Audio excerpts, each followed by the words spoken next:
প্রশান্ত মহাসাগরের Mariana trench প্রশান্ত মহাসাগরের মধ্যে একটা খাঁড়ি।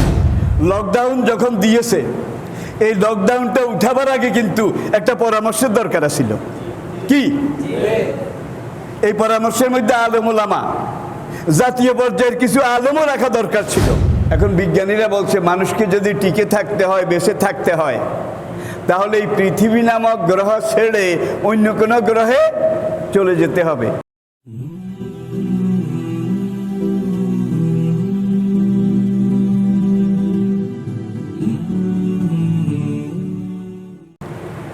বিসমিল্লাহির রহমানির রহিম। قال الله تعالى في كلامه المجيد والفرقان الحميد إن الله وملائكته يصلون على النبي يا أيها الذين آمنوا صلوا عليه وسلموا تسليما صلى الله على سيدنا محمد وآله وصحابه وسلم صلى الله على سيدنا محمد وآله وصحابه وسلم أما بعد فأعوذ بالله من الشيطان الرجيم بسم الله الرحمن الرحيم। মুআজ্জাজ হযরত উলামায়ে কেরাম, ফুজালা ও মুরব্বিয়ান এজাম, উপস্থিত সকল স্তরের বয়সের পর্যায়ের হযরত মুসল্লিয়ান কেরাম, আসসালামু আলাইকুম ওয়া রাহমাতুল্লাহ। আল্লাহ পাকের মহান দরবারে হাজারো লাখো অনন্ত অযুত কোটি শুকরগুজারি করছি, যিনি মেহেরবানি করে এক সপ্তাহ পরে আজকে আমাদেরকে আবারও এই পবিত্র ইয়ামুল জুমার এই পবিত্র দিনে মহান রবের ডাকে সাড়া দিয়ে মহান রবের এই ঘর, এই মসজিদে আসতে পেরেছি। আসার মতো তৌফিক, সেহত, তন্দুরস্তি, মানসিকতা, উৎসাহ উদ্দীপনা আর শারীরিক সক্ষমতা যিনি আমাদেরকে মেহেরবানি করে দান করেছেন, তার দরবারে শুকরিয়া আদায় করি। পড়ুন আলহামদুলিল্লাহ। আজকের জুমায় আমরা শুনব, আলোচনা করব আমাদের পায়ের নিচের এই জমিন সম্পর্কে। আমাদের মাথার উপরে আসমান, আসমানের ব্যাপারে আল্লাহ পাক বলছেন ওয়াইদা সামায়ে কাইফা রুফিআত। এরা কি দেখে না? মানুষ কি চিন্তা করে না তাদের মাথার উপরের এই আসমানটা আমি আল্লাহ কিভাবে শূন্যের উপরে ঝুলিয়ে রেখেছি? খুঁটি কয়টা আছে? বিম, বর্গা। তাহলে তোমাদের মাথার উপরে এই আসমান আমি আল্লাহ শূন্যের উপরে বেগায়রে আমাদিন, কোনো পিলার ছাড়াই, ভীম ছাড়াই লটকিয়ে রেখেছি। আল্লাহ বলছেন কোন ইসরাফিলের পরবর্তী সিংহার আওয়াজ পর্যন্ত এইভাবে শূন্যে তুমি ঝুলে থাকো। সে ঝুলে আছে। কোনোদিন বোধহয় একটু আঁকা বাঁকা, ক্যারা বেড়া, টেরা বেড়া, কোনো রকমের কম বেশ, এটা কি হয়েছে? আল্লাহ নির্দেশ যেভাবে দিয়েছেন সে হাজার হাজার লক্ষ লক্ষ বছর পর্যন্ত ঠিক এইভাবে আছে। আবার আরেক আয়াতে আল্লাহ পাক জমিন সম্পর্কে যেই কথা বলেছেন, ওয়াল আরদা মাদাদনাহা ফানেমাল মাহিদুন, এই জমিনকে তোমাদের পায়ের নিচে আমি বিছিয়েছি। কত সুন্দর, কত মহান, কত মহাজ্ঞানী সেই মহান সম্প্রসারণকারী, সেই মহান বিছানেওয়ালা। আবার তিনি বলেছেন ওয়াইলাল আরদে কাইফা সুতেহাত, তোমরা পায়ের নিচে জমিনটার দিকে লক্ষ্য করো। লক্ষ্য করলে বুঝতে পারবে এটাকে আমি পানির উপরে কিভাবে বিছিয়েছি। আমাদের পায়ের নিচে এই জমিন, জমিনের নিচে পানি, পানির নিচে আগুন। আই রিপিট, আমি আবার বলছি, আমাদের পায়ের নিচে জমিন, তাহাতাল আরদে মাউন, জমিনের নিচে পানি, ও তাহাতাল মায়ে নারুন, আর পানির নিচে আগুন। একটু বিদ্ঘুটে কিম্বুত কিমাকার মনে হয়। পানির নিচে আগুন, এটা কেমন করে কি করে সম্ভব? আমাদের চিন্তায় কেমন করে কি করে সম্ভব? কিন্তু আমাদের যদি ঈমান থাকে, যেই মালিক এটাকে এইভাবে সম্ভব করেছেন, তার পক্ষে সব কিছু করা সম্ভব, ঠিক কিনা বলেন? আর তিনি কোনো কাজ করতে লা ইয়াসআলু আম্মা ইউফআলু ওহুম ইয়াসআলুন। আল্লাহ যেটা করেন, কেন করেছো, কিভাবে করেছো, এটা জিজ্ঞাসা করার অধিকার কারো নেই। কিন্তু মাখলুক যারা, সৃষ্টি যারা, আল্লাহ কর্তৃক সৃষ্ট যারা, তাদেরকে প্রশ্ন করার অধিকার আল্লাহর আছে নাকি নাই? ওহুম ইউসআলুন। তোমাদেরকে প্রশ্ন করা হবে, জিজ্ঞাসা করা হবে, তোমাদের কাছে কৈফিয়ত চাওয়া হবে। কিন্তু আল্লাহর কাছে কেউ কি কোনো কৈফিয়ত চেয়েছে? বলেন। কৈফিয়ত এই জন্যই চাওয়া হয়নি, আল্লাহ যত কিছু যেখানে যেভাবে করেছেন সব কিছু নিখুঁত, নির্ভুল, নিরঙ্কুশ, ত্রুটিমুক্ত। আল্লাহ যেমন ত্রুটিমুক্ত, তার অনন্ত সৃষ্টিও ঠিক ত্রুটিমুক্ত। আজকে সমাজে, সংসারে, বিশ্ব চরাচরে যেখানে যত রকমের অসুবিধা, যেখানে যত রকমের চড়াই উতরাই, যেখানে যত রকমের আঁকা বাঁকা অবস্থা দেখা যাচ্ছে, এটা মানুষের কৃতকর্মের ফল, অন্য কিছু নয়, ঠিক কিনা বলেন? তোমরা যদি বাঁকা হও, আমি আল্লাহ বাঁকা হব। তোমরা যদি সোজা হও, আমি আল্লাহ সোজা থাকব।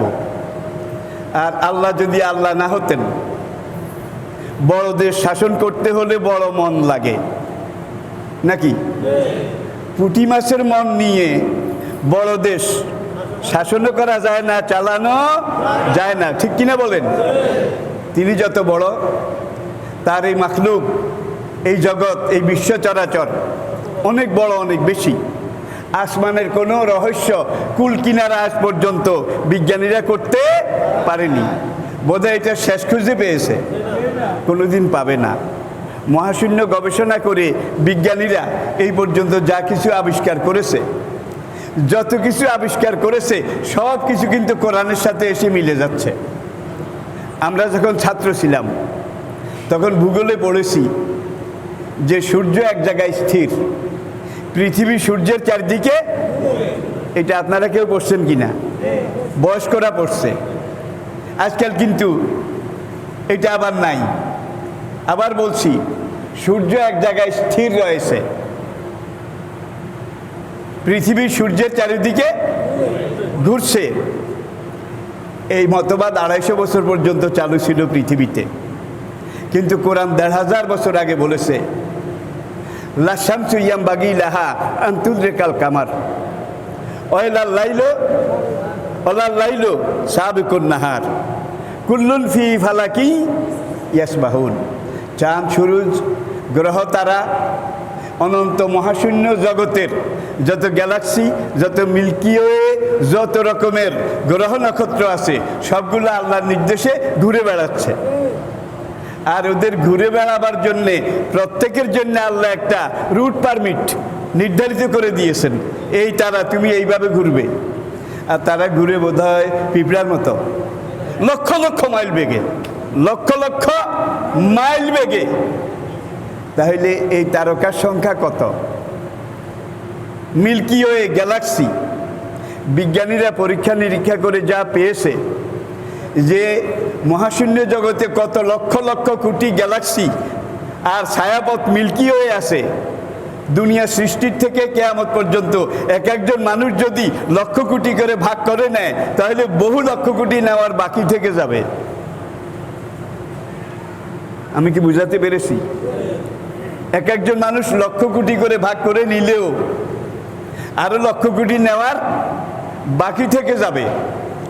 এবং এগুলা এক ডাইমেনশনে নাই, কোনোটা এখানে, কোনোটা এখানে, কোনোটা এখানে, কোনোটা এখানে, এইভাবে মহাশূন্য এইটা ভরপুর।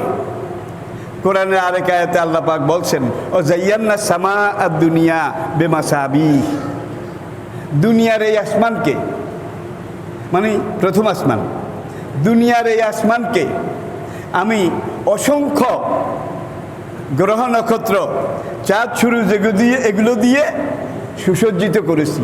বিয়ের বাড়ি সাজায় না, কত লাকসাম কত বাত্তি, হ্যাঁ, এইভাবে এই মহাশূন্য জগৎকে আমি আল্লাহ সাজিয়ে পরিপাটি করেছি। তাইলে বিল্ডিংটা 7 তলা। আল্লাহ জি খালাকা সাবা সামাওয়াতিন তেবাকা, তিনি তোমাদের মাথার উপরে, তবকা তো বুঝছেন, তবকা স্তর, তোমাদের মাথার উপরে স্তরে স্তরে 7টা আসমান সৃষ্টি করেছি। তাহলে আমরা হলাম এই 7 তলা বিল্ডিংয়ের গ্রাউন্ড ফ্লোরের বাসিন্দা, একেবারে নিচের তালার। আর চাঁদ সূর্য গ্রহ নক্ষত্র, এই লক্ষ কোটি মিল্কি ওয়ে ছায়াপথ, এই সবগুলা কিন্তু এই গ্রাউন্ড ফ্লোরের প্রথম ছাদের নিচে। আরও 6টা তালা আছে, সেগুলোর খবর মানুষ কোনোদিন বোধহয় নিতে পেরেছে?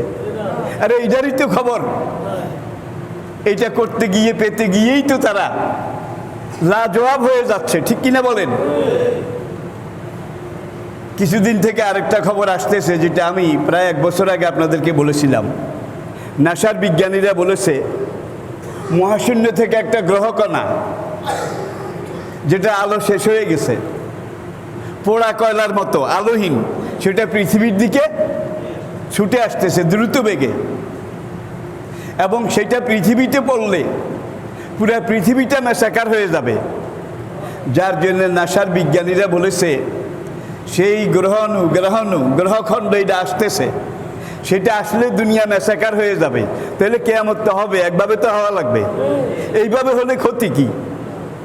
এর সাথে সিংহার আওয়াজ, তার সাথে ভূমিকম্প, তার সাথে আরো অনেক ভয়াবহ অবস্থা। এখন বিজ্ঞানীরা বলছে, মানুষকে যদি টিকে থাকতে হয়, বেঁচে থাকতে হয়, তাহলে এই পৃথিবী নামক গ্রহ ছেড়ে অন্য কোনো গ্রহে চলে যেতে হবে। তাহলে অন্য গ্রহে চলে যেতে হবে। মঙ্গলে বোধহয় গেছে, কি চাঁদে তো গেছে। যাওয়ার পরে আমাদের ছাত্র জীবন তখন 60-এর দশকে, যে মানুষ চাঁদে গেছে, মানুষ মঙ্গলে যাচ্ছে, মহাশূন্যের গ্রহান্তরে যাচ্ছে, এবং এই চাঁদে যাওয়ার জন্য কিন্তু টিকিট করেছে অগ্রিম। কে কে যাবে? মালপানি যাদের আছে, কোটি কোটি মানুষ টিকিট করেছে। সে 1960 দশকের কথা বলছি, 1960, 100 বছর তো ঘনিয়ে এসেছে। অগ্রিম টিকিটও করেছে। যারা টিকিট করেছে তাদের খবর কি? কয়জন গেছে? হাকিমুল উম্মত, মুজাদ্দিদে মিল্লাত হযরত মাওলানা আশরাফ আলী থানভী রহমতুল্লাহ আলাই আজ থেকে 100 বছর আগে, 125 বছর আগে তার মাওয়ায়েজাত, তার তাফসির বয়ানুল কোরআন, এটাতে লিখে গেছেন, इस साइंस की दौरान में इंसान अगर कोशिश करे तो चाँद तक जा सकता है, लेकिन फ़ायदा हासिल नहीं कर सकता। সাংঘাতিক কথা। কিন্তু এই বিজ্ঞান প্রযুক্তির যুগে মানুষ যদি চেষ্টা করে, চাঁদ পর্যন্ত যেতে পারবে, হয়তো মঙ্গল পর্যন্ত যেতে পারবে, লেকিন ফায়দা হাসিল नहीं कर सकता। কিন্তু সেখানে গিয়ে কোনো ফায়দা, কোনো উপকার এটা নিতে পারবে না, গ্রহণ করতে পারবে না। কেন পারবে না? ওয়াইজ ক্বালা রাব্বুকা লিল মালাইকাতি ইন্নী জাইলুন ফিল চাঁদে খলিফা। কি ফিল চাঁদে নাকি ফিল আরদে? তা আপনারা কথা বলেন না কেন? আমি বোধহয় বুঝাতে পারছি না। আবার বলছি, ওয়াইজ ক্বালা রাব্বুকা লিল মালাইকাতি ইন্নী জাইলুন ফিল চাঁদে খলিফা। তাইলে আপনি খলিফা জমিনের, আপনি বাসিন্দা এই জমিনের, আপনাকে আমাকে সৃষ্টি করা হয়েছে এই জমিনে বসতি করার জন্য, ঠিক কিনা বলেন? এখন চাঁদে যাওয়া তো দূরের কথা, মহাশূন্যে যারা যায় আর সাগরের নিচে গবেষণায় যারা যায় তাদের এইখানে পাইপ, এইখানে পাইপ, এইখানে পাইপ, এইখানে পাইপ, ওইখানে পাইপ, এই নল টিউব এগুলো বোধহয় দেখেন নাই। তাহলে এই পৃথিবীতে বেঁচে থাকতে হলে তাদের অক্সিজেন দরকার, হাইড্রোজেন দরকার, নাইট্রোজেন দরকার, কার্বন ডাই অক্সাইড দরকার। যেই পরিবেশ, যেই জিনিসগুলো দরকার এগুলাকে ওই চুঙ্গার মধ্যে ঢুকিয়ে এখান দিয়ে পাইপ দিয়ে এইটা নাইট্রোজেন, এটা হাইড্রোজেন, এটা অক্সিজেন, এটা কার্বন ডাই অক্সাইড, তাইলে এই দুনিয়ার পরিবেশ এটাকে নিয়ে যাওয়া লাগে। কারণ এখান থেকে আপনি উপরের দিকে গেলে যখন 0 পয়েন্ট পার হবেন মহাশূন্য উপরের দিকে, এমন একটা জায়গা আসবে যেখানে গেলে আপনি আর নিঃশ্বাস নিতে পারবেন না। উড়োজাহাজে যারা ভ্রমণ করেছেন তাদের কাছে জিনিসটা পরিষ্কার, প্লেন যত উপরের দিকে উঠে অক্সিজেনের তত কমে যায়, অভাব হয়, 0 হয়ে যায়। যার জন্য ওখানে অক্সিজেন, ওখানে যতগুলো কিছু আপনার বাঁচার জন্য দরকার ওই বিমানের মধ্যে, যেগুলো জেট বিমান, জাম্বু জেট, কয়েক মাইল উপর দিয়ে চলে, এগুলাতে এইভাবে সরবরাহ করা লাগে। আর পানির নিচে যেতে হলেও এইভাবে টিউব পাইপ, ঠিক কিনা? জমিনের ক্লাইমেট, জমিনের উপযোগী মাল মশলা এগুলো সঙ্গে নিয়ে এগুলো ব্যবহার করে কিছু সময় পানির নিচে থাকতে পারে, ঠিক কিনা বলেন? কিন্তু এই পাইপ টিউব এগুলো না লাগিয়ে যদি পারে কেউ যাক না। এই পাইপ টিউব দুনিয়ার এগুলা না লাগিয়ে কেউ যদি মহাশূন্যে যেতে পারে তাহলে যাক না। প্রিয় ভাইয়েরা, আসমানের উপরে কথা বলে আজকে আর সময় খরচ করার মতো পরিস্থিতি আমাদের হাতে নেই। আমি আগেই বলেছি জমিন, তাইলে এই জমিনের দিকে একটু তাকান। অয়লাল আরদে কাইফা সতেহাত, এই জমিনকে আমি কিভাবে বিছিয়েছি, সম্প্রসারণ করেছি।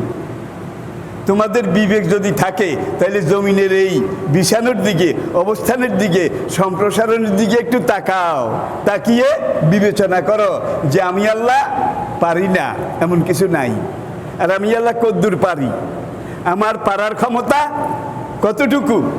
এটা বুঝতে হলে আসমানের দিকে তাকালেও বুঝবে, জমিনের দিকে একটু খেয়াল করলেও বুঝবে। বর্তমান এই পৃথিবীতে প্রশান্ত মহাসাগরে, জাপান উপসাগরের পরে যেখানে আজকে সমুদ্র বিজ্ঞানীরা বলছে নবী সুলাইমান আলাইহিস সালাম তার রাজত্ব, ইয়ামনের সাবা মুল্লুক এখানে ছিল না। সুলাইমান আলাইহিস সালামের রাজত্ব, তার প্রভাব প্রতিপত্তি এবং কোরআনে কুদুরির রাসিয়া, জিনেরা যে বড় বড় হান্ডি পাতিল ডেগ সুলাইমান আলাইহিস সালামের জন্য বানিয়েছিল, এগুলা ইয়ামনের কোনোখানে পাওয়া যায়নি। ওই প্রশান্ত মহাসাগরের একটা এলাকা ধ্বংস হয়ে গেছে, কিছু এলাকা দ্বীপের মতো, চরের মতো এখনো আছে, সেখানে সুলাইমানের হাঁড়ি পাতিল 2-4টা পাওয়া গেছে। যার জন্য আজকের সমুদ্র বিজ্ঞানীরা বলছে সুলাইমানের রাজত্ব ওখানে ছিল না, বরং এখানে। তবে আল্লাহ কিন্তু সুলাইমানের রাজত্ব ইয়ামনে ছিল, বা ইউনাঙ্গুন, এই প্রশান্ত মহাসাগরে ডুবিয়ে যাওয়া এখানে ছিল, এটা কিছুই বলেন নাই। আল্লাহ বলছে সুলাইমান একজন বাদশা ছিলেন, তাকে আমি এই এই এই এই ক্ষমতা দিয়েছি।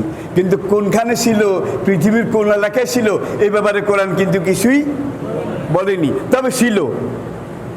আল্লাহ যখন বলেছেন, কোরআন যখন এইটাকে ওহী হিসাবে নাজিল করেছে, এটা ছিল নাকি ছিল না? প্রশান্ত মহাসাগরের মারিয়ানা ট্রেঞ্চ, মারিয়ানা ট্রেঞ্চ প্রশান্ত মহাসাগরের মধ্যে একটা খাঁড়ি। সমুদ্র বিজ্ঞানীরা সমুদ্রের তলায় গিয়ে খুঁজে খুঁজে বের করেছে, আবিষ্কার করেছে এই গর্ত, এই খাঁড়ি, এই খাতটার নাম মারিয়ানা ট্রেঞ্চ। আবার বলছি, মারিয়ানা ট্রেঞ্চ। এইটার গভীরতা 11 কিলোমিটার।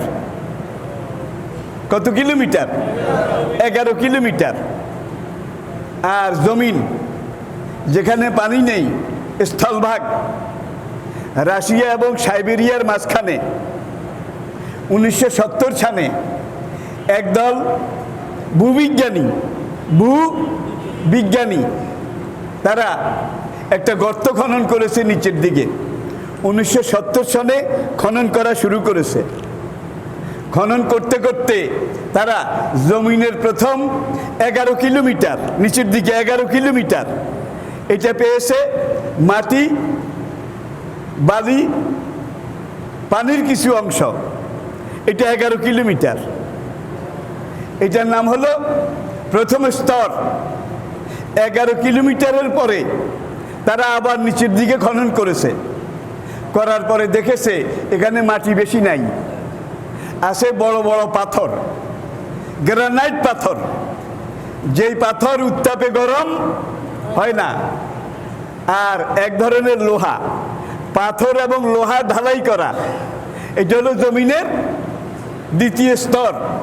প্রথম স্তর 11 কিলোমিটার, এটা আগে বলেছি। 11 কিলোমিটারের পরে দ্বিতীয় স্তর, এইটা 114 থেকে 140 কিলোমিটার।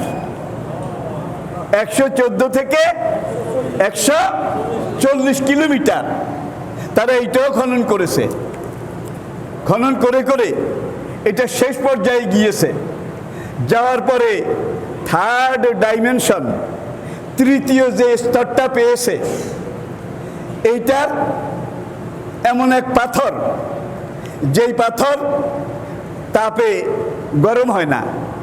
পাথরের সাথে এমন লোহা ঢালাই করা, জমিনের তৃতীয় স্তর, যেটা সেখানে তাপমাত্রা 7000 থেকে 9000 ডিগ্রি সেলসিয়াস। কত? 7000 থেকে 9000 ডিগ্রি সেলসিয়াস। এত উত্তাপ! জ্বলন্ত আগুনে, দুনিয়ার আগুনে এত উত্তাপ নাই। সেই পাথরগুলোও গরম হয় না, সেই লোহাগুলোও গরম হয় না। এটা হলো থার্ড, জমিনের নিচে তৃতীয় স্তর। এখানে যখন তারা মেশিন লাগিয়েছে নিচের দিকে খনন করার জন্যে, কয়েকবার মেশিন ভেঙে গেছে। কোনো মেশিন, কোনো ড্রিল মেশিন এখানে কাজ করে না। তবে ড্রিল মেশিনের সাথে তারা ক্যামেরা ফিট করেছে, তারা শ্রবণ যন্ত্র, কানের সাথে শোনার যন্ত্র ফিট করেছে। করার পরে যখন ড্রিলিং শুরু হয়, goat goat goat goat goat goat এইভাবে আওয়াজ শুরু হয়, তখন সেখানে যতজন বিজ্ঞানী ছিল তারা সবাই শুনতে পেয়েছে। লক্ষ লক্ষ কোটি কোটি মানুষ কান্না আর চিৎকার করতেছে, জ্বলে গেলাম, পুড়ে গেলাম, মরে গেলাম, একটু পানি দাও, বাঁচাও বাঁচাও। আল্লাহু আকবার। কাল্লা ইন্না কিতাবাল আবরারি লাফি সিজ্জিন। ঠিক আছে তো? বেনামাজি, বেরোজগারি, ফাসিক, ফুজ্জার, সুদখোর, জুয়া চোর, চাঁদাবাজ, নেশাখোর, যত রকমের 2 নম্বর খারাপ মানুষ আছে, তারা যা মারা যাওয়ার পরে তাদের রূহকে সিজ্জিনে রাখা হয়। ওমা আদরাকা মা সিজ্জিন, কিতাবুম মারকুম। আল্লাহর একটা নির্ধারিত স্থান, যেখানে হাসরের ময়দানে উঠার আগ পর্যন্ত বেনামাজি, বেরোজগারি, পাপী, নেশাখোর, জুয়াখোর, চাঁদাবাজ, আবার ক্ষমতার ব্যবহারকারী বোধহয় নাই। আমেরিকা এই করোনা শুরু হওয়ার পর থেকে, যেদিন শুরু হয়েছে তার 1 সপ্তাহ পর থেকে প্রত্যেকটা নাগরিক, ধনী গরিব, দল বেদল, কোনো কিছু বাছাই করে নাই, সব পুরা দেশের নাগরিককে, যারা বয়স্ক তাদের জন্য $1200, আর যারা 6 বছরের নিচে তাদের জন্য $500। অনেক টাকা কিন্তু। এটা তাদেরকে দিচ্ছে, তোমরা ঘরের বাইরে হইও না। এই নগদ টাকা প্রত্যেক মাসে দেওয়ার পরে কানাডা দিয়েছে, সিঙ্গাপুর এইভাবে দিয়েছে। আমাদের অর্থনীতি সিঙ্গাপুরের চেয়েও বেশি, কানাডার কাছাকাছি। কিন্তু আমরা কিছু চাল দিছি, এগুলো চোরে খেয়ে ফেলেছে। ঠিক কিনা বলেন? কিন্তু কোন নাগরিকের? বহু মানুষ মারা যাচ্ছে, কিন্তু বহু মানুষ মারা যাচ্ছে। এটা বললেও আবার অসুবিধা আছে। একমাত্র দেশ, অন্য কোনো দেশ মরার খবর গোপন করে না, কিন্তু আমরা আপনার আশেপাশে খবর টবর যেগুলো পাওয়া যায়, এগুলো দিয়ে বোঝা যায় মৃতের হার আমেরিকার চেয়ে অনেক অনেক বেশি। আর 2 সপ্তাহ আগে আমি এই জুমায় আপনাদেরকে বলছিলাম, এই যে নোয়াখালীর একটা প্রবাদ আছে, আতার গু খাতাত, রাজ্যার গু মাতাত। কি? আতার গু খাতাত, রাজ্যার গু মাতাত। আসলে বাংলাদেশ ঘনবসতি, পিঁপড়ার মতো মানুষ। এত ঘনবসতি দুনিয়ার কোথাও নেই। লকডাউন যখন দিয়েছে, এই লকডাউনটা উঠাবার আগে কিন্তু একটা পরামর্শের দরকার ছিল। কি? এই পরামর্শের মধ্যে আলেম ওলামা, জাতীয় পর্যায়ের কিছু আলেমও রাখা দরকার ছিল। কারণ আলেম, সত্যিকার আলেম যারা, তারা তাদের থেকে কথা বলে না, কোরআনের দৃষ্টিকোণ থেকে বলে। তাদের কথার মধ্যে কিন্তু আল্লাহর নির্দেশনা আছে, ঠিক কিনা বলেন? কোনো পরামর্শ, কোনো যুক্তি, কোনো প্রণোদনা। যেই দেশে কোটি কোটি হকার, যেই দেশে লক্ষ লক্ষ গার্মেন্টস কর্মী, যেই দেশে লক্ষ লক্ষ খেটে খাওয়া মানুষ, এদেরকে লকডাউন দিতে হলে আগে এদের খাওয়ার ব্যবস্থা করতে হবে। দুনিয়ার অন্যান্য দেশ কিন্তু করেছে, মধ্যপ্রাচ্য তো আগেই করেছে, কিন্তু আমাদের দেশে বোধহয় খাওয়ার ব্যবস্থা করা হয়েছে না। ভাই, এইটা আমি বললে গেলে আবার আমি আসামি, দরকার নেই। শোনাও সুজন, বুঝাও যেজন। এখন লকডাউন আবার দিলেও বেশি একটা লাভ হবে এটা আমি মনে করি না। কারণ ডাল চাল সব এবং পাইকারিভাবে শুরু হয়েছে। আমি যে আশঙ্কাটা করেছিলাম, মোরগ মুরগির মড়ক যেইভাবে, এইভাবে শুরু হয়ে যায় নাকি। আমাদের আশপাশে কিন্তু একেবারে কাছে এসে গেছে, একেবারে কাছে এসে গেছে। আমাদের গ্রামটাকে এখন পর্যন্ত আল্লাহ ভালো রেখেছেন যে দূর জানি। কিন্তু এই ভালো, এই শিথিল অবস্থা কতদিন থাকবে এটা বলার কোনো উপায় নেই। হযরত আবু হুরায়রা রাদিয়াল্লাহু তাআলা আনহু, কিতাবুল ইলমের হাদিস, হাসালতু আনিন নবী সাল্লাল্লাহু আলাইহি ওয়াসাল্লাম। আরেক সনদে হাফাজতু আনিন নবী সাল্লাল্লাহু আলাইহি ওয়াসাল্লাম, আল্লাহর নবী থেকে আমি দুইটা ইলম শিখেছি। ফা আহাদুহা বাসাস্তু ফীকুম, যার একটা এতক্ষণ তোমাদেরকে আমি বললাম। ওয়াল আখিরু, আরেকটা ইলম নবীর থেকে আমি শিখেছি, পেয়েছি। ইম বাসাস্তুহু, সেই ইলমের কথা আমি যদি এখন তোমাদেরকে বলি, লাকুতে হাজাল মালুম, আবু হুরায়রা এইভাবে দেখাইছে, আবু হুরায়রা এইভাবে, আবু হুরায়রাকে জবাই করে ফেলা হবে। অবস্থা বোধহয় এমন না, অবস্থা বোধহয় এমন না। সুতরাং সব কথা বলা যাচ্ছে না, বলার দরকারও নাই। শুনহ সুজন, বুঝহ যেজন। তো আসলে আমরা কোন অবস্থায় আছি? চিকিৎসা আছে, যারা মন্ত্রী, মিনিস্টার, এমপি, যেই কয়টা ইউনিট আছে, আইসিইউ, এগুলা তাদেরই সারে না। আদম আলী, কদম আলী, কুব্বাদ আলী আমরা, আমাদের জন্য কোনো, জনগণের জন্য কোনো চিকিৎসা আছে? কোনো ভাতাও নেই, কোনো প্রণোদনাও নেই, কোনো চিকিৎসা ব্যবস্থাও নেই। আর হাসপাতালে গেলে তারা রিপোর্ট একটা দেয়, যেইটা ইচ্ছা সেইটাই লিখে দেয়, নেগেটিভ পজিটিভ। এখন হাসপাতালে পরীক্ষা করানো যে কথা, না করানো একই কথা, ঠিক কিনা বলেন? সুতরাং আপনারা ভয় পাবেন না। তাওয়াক্কুল করতে হবে কার উপরে? 5 ওয়াক্ত নামাজ ঠিক মতো পড়তে হবে। 5 ওয়াক্ত নামাজ যারা ঠিক মতো পড়বেন, আল্লাহর দোহাই, আল্লাহর কসম করে বলছি, তারা এই করুণা মারা গেলে তারা শহীদ। আর যারা বেনামাজি, বেরোজগারি, ফাসেক, ফুজ্জার, যারা সুদখোর, জুয়াখোর, চাঁদাবাজ, যারা নেশাখোর, মদখোর, যারা হাইজ্যাক করে, সন্ত্রাস করে, যারা চাঁদাবাজি, ক্যাডারগিরি করে, এরা মরে গেলে আল্লাহর কাছে এদের কোনো জায়গা নাই। জায়গা আছে কাদের? নামাজিদের। কাদ আফলাহাল মুমিনুন আল্লাযীনা হুম ফি সালাতিহিম খাশিউন। খাশিউন, বেঁচে গেছে ওই মুমিনরা যারা তাদের উপরে ফরজ করা নামাজকে পড়ার মতো পড়েছে। নামাজকে পড়ার মতো পড়তে রাজি আছেন? আবার বলছি, পরিশেষে আমি রাশিয়ার যেই কূপটার কথা বলেছি, এবং যেই কূপের একবারে সর্বগভীর, সর্বনিম্ন স্তরের, সেখানে গিয়ে বিজ্ঞানীরা শুনেছে লক্ষ কোটি মানুষ কান্নাকাটি, বাঁচাও বাঁচাও, জ্বলে গেলাম, পুড়ে গেলাম, শেষ হয়ে গেলাম, একটু পানি দাও, পানি দাও। তখন বিজ্ঞানীরা সেখানে বলেছে, আল্লাহর কসম, যদিও আমরা মুসলমান নই, মুসলমানের কোরআনে, ইসলামের কোরআনে যে সিজ্জিনের কথা বলেছে, এই ঢালাও এটার নিচে সেই সিজ্জিন, আর ওই সিজ্জিনের মধ্যে ওই লোকগুলা চিৎকার করতেছে যেগুলোর কথা কোরআনে আল্লাহ বলেছে। তাহলে সিজ্জিন ডাইরেক্ট না গেলে একবারে সিজ্জিনে যাওয়া তো আর সম্ভব না। কাছে গিয়ে অন্তত সেখানে 2 জন বিজ্ঞানী হার্ট ফেল করে মরে গেছে এই আওয়াজ শুনে। হ্যাঁ রে, কোটি কোটি মানুষ এইভাবে চিল্লায়, তারা ভয় পেয়ে 1970 থেকে 2000 কত 34 বছর তারা এটাকে খনন করেছে 2004 পর্যন্ত। খনন করার পরে যখন নিচে আরেকবার গেছে, আরেকবার যাওয়ার পরে যখন ওই কান্নার আওয়াজ, চিৎকার আওয়াজ শুনেছে, আরেকজন হার্ট ফেল করেছে। এরপর থেকে তারা বলছে এখানে আর যাওয়া যাবে না, সেটাকে সিল করে দিয়েছে, বন্ধ করে দিয়েছে। দেওয়ার 8 বছর পরে রাশিয়ার উত্তরে সাইবেরিয়া তুন্দ্রা অঞ্চল, সেখানে আরেক দল বিজ্ঞানী, আমেরিকান, জার্মান আর রাশিয়ান, তারা আবার আরেকটা গর্ত খুঁড়েছে। আর আগে যেটার কথা বলেছি সেটার নাম কোলাসুপার ডিপ বোর হোল।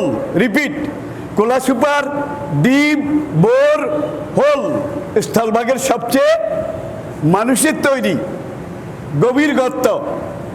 এরপরে তারা ভয় পেয়ে এটাকে বন্ধ করে দিয়ে সাইবেরিয়ার তুন্দ্রা অঞ্চলে পাহাড়ি এলাকায় আরেকটা কূপ খনন করেছে। খনন করে করে জমিনের ওই আগেরটায় যেসব স্তর পাওয়া গেছে, আর সেখানে মেকিং সিস্টেম, তৈরির সিস্টেম যেগুলো যেখানে ওখানে পাওয়া গেছে সেগুলো এখানেও পাওয়া গেছে। সর্বশেষ স্তর সেখানে গিয়ে তারা দেখলো কি এখানের টেম্পারেচার, এখানের উত্তাপ 7000 থেকে 9000 ডিগ্রি সেলসিয়াস।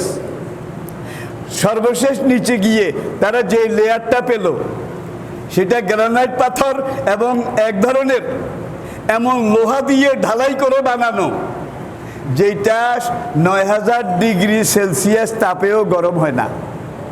দেখছেন? তাহলে এটা একমাত্র বোধহয় আল্লাহর পক্ষেই সম্ভব, নাকি কোনো বিজ্ঞানীর পক্ষে? সেখানে আবার তারা ক্যামেরা লাগালো, ড্রিল ফিট করলো, আর কানে শ্রবণ যন্ত্র এটা ফিট করে আবার যখন ড্রিল মেশিন চালালো গর গর গর গর গর গর, সেখান থেকে ওই একই আওয়াজ, মরে গেলাম, পুড়ে গেলাম, জ্বলে গেলাম, বাঁচাও বাঁচাও, আমরা শেষ হয়ে গেলাম। এরপরে বিজ্ঞানীরা বলছে বাইরে এসে যে আমাদেরকে যত লক্ষ কোটি টাকা দেওয়া হোক, আমরা আর এই নিচে যাইতে রাজি না, ডরাইছি। তাহলে আল্লাহ যেগুলো বলেছেন মানুষ ডাইরেক্ট না দেখলেও মোটামুটি বিজ্ঞানের এই যুগে একবারে দেখার মতো পর্যায়ে গিয়ে পৌঁছেছে। এরপরে সিজ্জিন যে নাই, এটা বলার কোনো উপায় আছে? পরকাল যে নাই, এটা বলার মতো কোনো উপায় আছে? আপনি বিলাত যাননি কোনোদিন, লন্ডনের হিথ্রো বিমানবন্দর কোনোদিন দেখেননি, যেটা দুনিয়ার ব্যস্ততম বিমানবন্দরগুলোর একটা।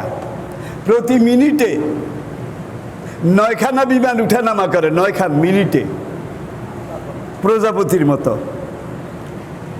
এখন আপনি কোনোদিন লন্ডন যাননি, হিথ্রো বিমানবন্দরও দেখেননি, কোনোদিন আপনি জেদ্দা যাননি, জেদ্দা আন্তর্জাতিক বিমানবন্দর আপনি দেখেননি।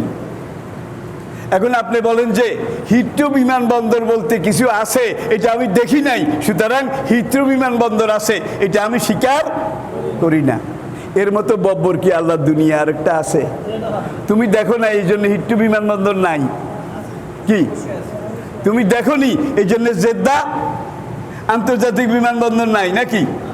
বরং তুমি এর দূর বলতে পারো, যত বড় নাস্তিকই তুমি হও, যত বড় আল্লাহ বিরোধী, কোরআন বিরোধী তুমি হও, তুমি বলতে পারো হিথ্রো নামে কোনো বিমানবন্দর আছে কি না এটা আমার জানা নাই। কি তাহলে অন্তত তোমার 2 পয়সা দাম দেওয়া যাইতো। তুমি যখন বলো আমি কোনোদিন হিথ্রো দেখি নাই, জেদ্দা বিমানবন্দর দেখি নাই, আমি যেটা দেখি নাই সেটা নাই। পরকাল আমি দেখি নাই, কবর হাসর, ইল্লিন সিজ্জিন আমি দেখি নাই, সুতরাং সেটা নাই। তুমি দেখো নাই, এই জন্য এগুলা নাই। কি যিনি বলেছেন এগুলা আছে, ওমান আসদাকু মিনাল্লাহি কিলা, তার চাইতে বড় সত্যবাদী কে আছে?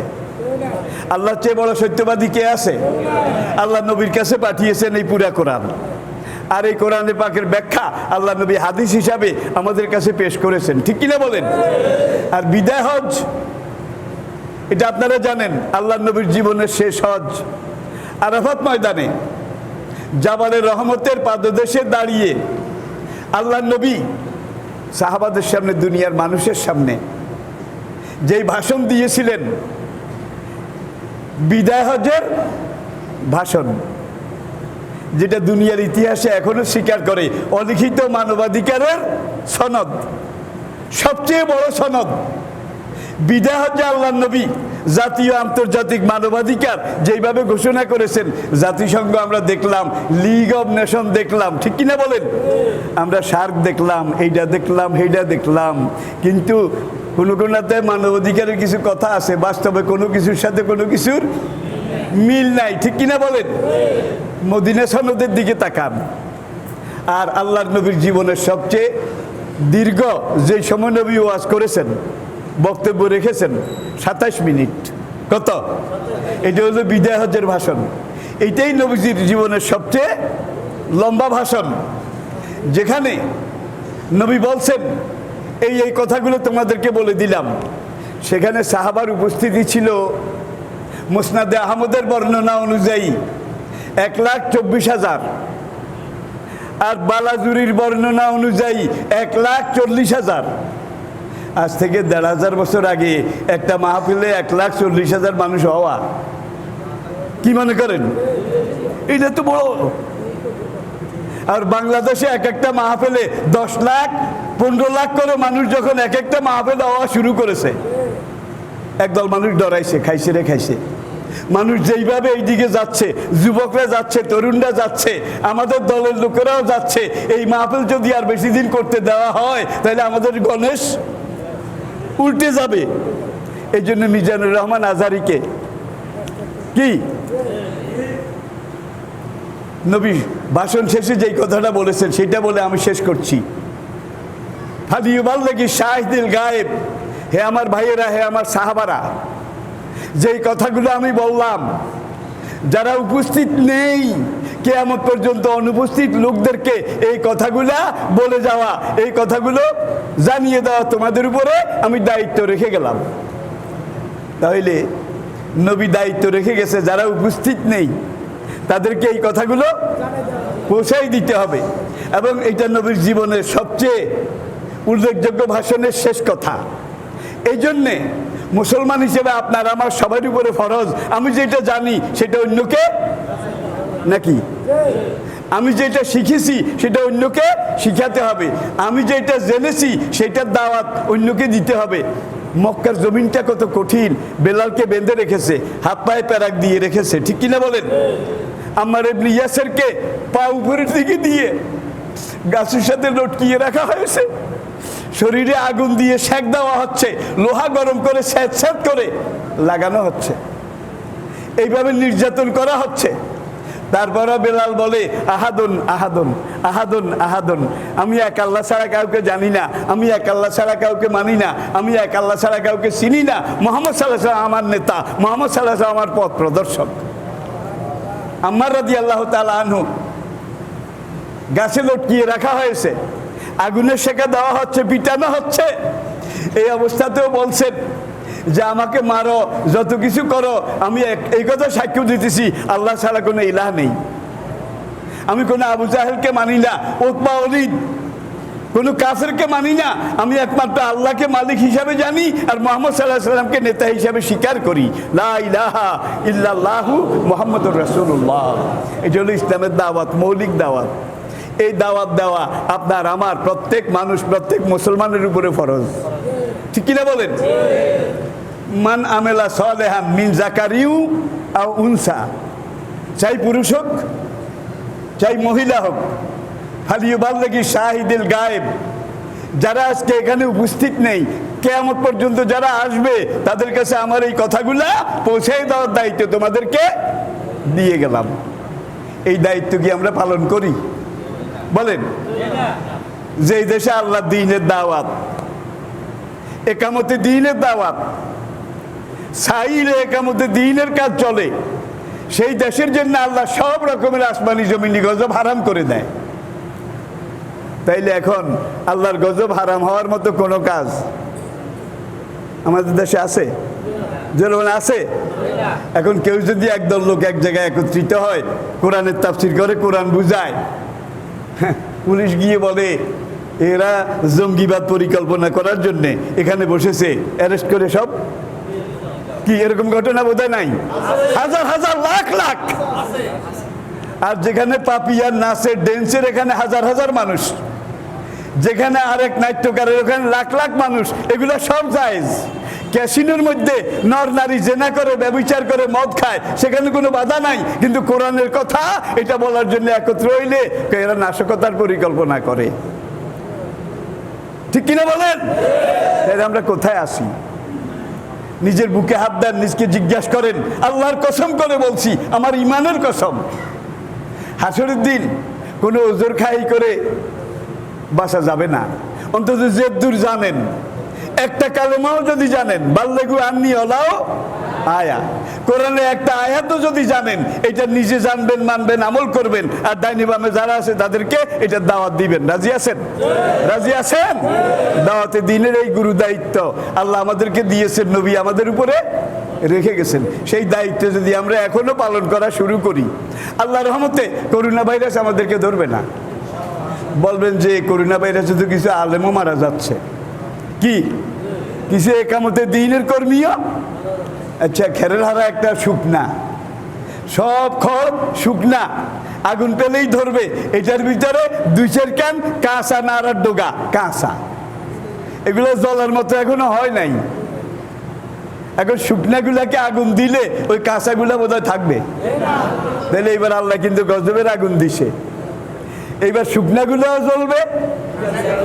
মুসা আলাইহিস সালামকে পাহাড়ের ডালে পিঁপড়া কয়টায় কামড় দিছিল? এটা আপনাদেরকে আগে বলেছি। কয়টায়? মুসা আগের দিন আল্লাহকে বলে, আল্লাহ পাপ করে 2-4 জনে, আর তুমি একটা দেশ জমিন উল্টায় দাও, মেসাকার করে দাও, সব মানুষ এইভাবে শেষ করে দেয়, এটা তোমার কি ইনসাফ, কি ন্যায্য বিচার? আল্লাহ বলে, মুসা আগামীকাল জবাব দেবো, আজকে না। যেদিন প্রশ্ন করেছে সেদিন বিকালেই মুসা তার খাদেম ইউশা বিন নুনকে নিয়ে দ্বীনের দাওয়াতি কাজে বের হয়েছেন। হাঁটতে হাঁটতে ক্লান্ত হয়ে এক পাহাড়ের ডালে পাদদেশে গিয়ে একটু শুয়েছেন। ঘুম এসেছে। লাখে লাখে ঝাঁকে ঝাঁকে পিঁপড়া, তারা সেখান দিয়ে লাইন বেঁধে মুসা আলাইহিস সালামকে ধরেছে প্রথম। এখন এখানে কামড়ায়, এখানে কামড়ায়, কাপড়ের ভিতর দিয়ে একটা ঢুকতে ঢুকতে একবার আসল জায়গায়, সেখানে গিয়ে কামড় দিছে। জায়গাটা কিন্তু খুব স্পর্শকাতর। কামড় দেওয়ার সঙ্গে সঙ্গে গেলাম রে, খুঁজি টুজি পিঁপড়া একটা পাইছে। চিৎকার শুনে খাদেম ইউশা, তিনি কা হুজুর কি হয়েছে, কি হয়েছে? কই দেখ, এই পিঁপড়া এমন জায়গায় কামড় দিছে। এখন ওই ইউশা কয়, পিঁপড়াতে করে ভরা, কয় লাকড়ি আনো, পাহাড়ে ঢুকো। নিজেও গেছে, শুকনা কাঠ, শুকনা লাকড়ি, কয় পিঁপড়া লাইন যে দূর আছে পুরা লাইনে দাও। এখন মুসা নিজে আর ইউশা খাদেম একবারে লাইন দিয়া লাকড়ি, পিঁপড়ার কাতার পুরা লাকড়ি দিয়ে এইবার উনফুক আগুন লাগাই দাও। পিঁপড়া 14 গোষ্ঠী সব শেষ, একটাও আসিল না। পরের দিন আল্লাহ মুসাকে জিজ্ঞাসা করে, মুসা কাল যে তুমি প্রশ্ন করেছিলা অন্যায় করে 2-1 জনে 2-4 জনে, আর আমি আল্লাহ কেন পাইকারিভাবে এক একটা জনপদ এইভাবে শেষ করে দিই, উল্টিয়ে ফেলি, মাটির নিচে দাফন করে দেই। গতকাল বিকালে তোমার কি হয়েছিল? হুজুর পিঁপড়া কামড়িয়েছিল। কয়টায় কামড়াইছে? একটায়। কয় লাকড়ি দিয়ে পিঁপড়া জ্বালাইছো কয়টা? কয় লাখ লাখ যা ছিল সব। কামড়ালো তোমার একটায়, আর তুমি পিঁপড়ার পুরা গোষ্ঠী শেষ করে দিলা। আমি আল্লাহ যদি তুমি মুসার মতো রাগী হতাম, তাহলে আল্লাহর জমিন অনেক আগে মানুষবিহীন খালি হয়ে যেত। ঠিক কিনা বলেন? আল্লাহু আকবার। তাহলে আল্লাহর সবর আছে, ধৈর্য আছে, আল্লাহর তাহাম্মুল আছে, বর্দবারি আছে, যার জন্য এখনো জমিনে আমরা আসি। কিন্তু আমরা যেসব কাজ করি আর যত সব সীমা লঙ্ঘনকারী, কথায় কাজে, প্রত্যেকটা কদমে কদমে মুসার মতো রাগী হলে কিন্তু অনেক আগে কুল্লো খালাস। সব শেষ হয়ে যেত, ঠিক কিনা বলেন? কিন্তু আল্লাহ আমাদেরকে ওইভাবে পাইকারি। আরেকটা আয়াত আল্লাহ পাক বলছেন, ওমাল্লাহু মুআযযিবাহুম ওয়া আনতা ফীহিম, আপনি তাদের কাছে আছেন, মদিনার রওজে আপনি শুয়ে আছেন, আপনি থাকার কারণে আমি কাউমে লুতের মতো কাউমে আদের মতো এদেরকে পাইকারিভাবে হত্যা করি না, তাইলে আপনার অপমান হবে। তাহলে টিকে আসি কার উসিলায়? আল্লাহ দয়া নবীর উসিলায়, ঠিক কিনা বলেন? এখন আল্লাহর সাথে নবীর সাথে সম্পর্ক আছে, আমাদের থাকা দরকার আছে নাকি নাই? ভাষা ভাষা সম্পর্ক, ভাষা ভাষা সম্পর্ক, মুখে মুখে না কথায় কাজে, নাকি গভীর সম্পর্ক? আল্লাহর সাথে সম্পর্ক গভীর করুন, রাসূলের সাথে মহব্বত গভীর করুন, বৃদ্ধি করুন, আল্লাহর কসম গজব চলে যাবে। আর এটা যদি আমরা করতে না পারি, ভাই এখন করোনা আজকে 3 মাস চলে, যত ডলে মানুষের অবস্থা কিন্তু বেশি পরিবর্তন আমি দেখি না। আমার মূল্যায়ন ঠিক কিনা আপনারা বলতে পারেন। মানুষের মধ্যে যে খুব একটা পরিবর্তন হচ্ছে এটা আমি কিন্তু দেখতে পাচ্ছি না। তাহলে বোঝা যায় বাঁশডলা ভাই, বয়স যাই হয়েছে, ব্রিটিশ আমল দেখেছি, দ্বিতীয় বিশ্বযুদ্ধ দেখেছি, পাকিস্তানের রাজত্বকাল দেখেছি, বাংলাদেশে এই অর্ধশতাব্দী 50 বছর দেখলাম। দেখারও তো একটা অভিজ্ঞতা আছে। ওই যে উজিরারে মেরে ফেলেছিল, বুড়ারা যুদ্ধ করে রয়েছে, উজির আলী।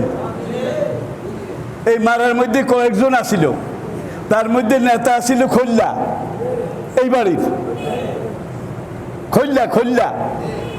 এখন রামগঞ্জ থেকে পুলিশ আসছে, সেই দেখেন একটা কুত্তা মারা গেলেও বিচার হইতো, ঠিক কিনা বলেন? এখন পুলিশ এসে আসামি অন্য যাকে পাইছে ধরেছে, যারা ভাগছে খোল্লারে। এখানে টিনের ঘর, মসজিদ একটা আসিল, টিনের ঘর, এইদিকে বিরাট হাই স্কুল আসিল, কি বুড়ারা দেখছে। এইখানে খোল্লারে পুলিশেরা মারে, যত মারে। উজিরারে কোথায় রাখছ, লাশ কোথায়? জানি না, দেখি নাই, আমরা মারি নাই। এইভাবে যত মারে, রেজা হয়ে গেছে। আমরা আবার এক কিনারে খাড়াই চাই, আবার ডরে 3-4 পড়ি আর কি। এইবার যখন পুলিশের এইভাবে হবে না, কানা আলাবাস দুগান, কানা আলাবাস। এখন বড় বাস দুগা আনি, কানা আলাবাস একটার উপরে খৈল্লা চোরারে শোয়াইছে, আর কানা আলাবাস আরেকটা পিঠের উপরে দি। পুলিশ এই পাশে 2 জন, এই পাশে 2 জন, 4 জন যখন বাসের মাথাত খাড়াই হেসকানি দিছে। বাবা তোরা আমার আর মারিস না, শরীফ মিয়ারে আর 2 আর কথা হইতো। এটা কিন্তু আরেকটা শরীফ মিয়ারে তাহলে বুঝা গেল। এখন শরীফ মিয়া স্কুলের লাইব্রেরি রুমে ছিলেন, সেখান থেকে পুলিশেরা ডেকে আনলো। আনার পরে খৈল্লা চোরারে কয় মসজিদের হিসে যাই এখন শরীফ মিয়ার লাগে হিয়ানো খৈল্লা চোরা মসজিদের পিছে গেছে, আমার দেখা ঘটনা। এখন কয় লাশ 70 দৈনের গার বুথের নিচে, কচুরি পানার বুথের নিচে। তাইলে খৈল্লা চোরারে যদি এদিন বাঁশডলা না দিত কি, তাইলে আমরা করে হেরম বাঁশডলা দেওয়ান লাগবো কেন? ব্যাকে খৈল্লা চোরা হইতে চাননি? আল্লাহ দোহাই, দরকার হলে বাঁশডলা আইতে আছে। এই বাঁশডলা থেকে যদি বাঁচতে চান, এখনো ঠিক হয়ে যান। 5 ওয়াক্ত নামাজ ঠিক মতো পড়ুন। জামাতে আসা যদি না যায়, এখন তো ব্যারিকেড আছে, হ্যাঁ, আদেশ নির্দেশের ব্যাপার আছে, এগুলো মেনে চলা দরকার। আমি আগে থেকেই বলে এসেছি, ঠিক কিনা বলেন? আর আদেশ যারা দেয়, তারা আদেশ দিয়ে যদি নিজেরা না মানে, লেমা তাকুলুনা মা লা তাফালুন। সরকারি নির্দেশগুলোর সাথে বিজ্ঞান আছে, আধুনিক রিসার্চ আছে, আর কোরআন হাদিসের সমর্থন আছে, আলেম ওলামাদের ঐক্যমত আছে। এই নির্দেশনাগুলো মেনে চলা দরকার। আমি তো মনে করি সামনে শুধু লকডাউন নয়, যদি দরকার হয় তাহলে কারফিউ দিতে হবে।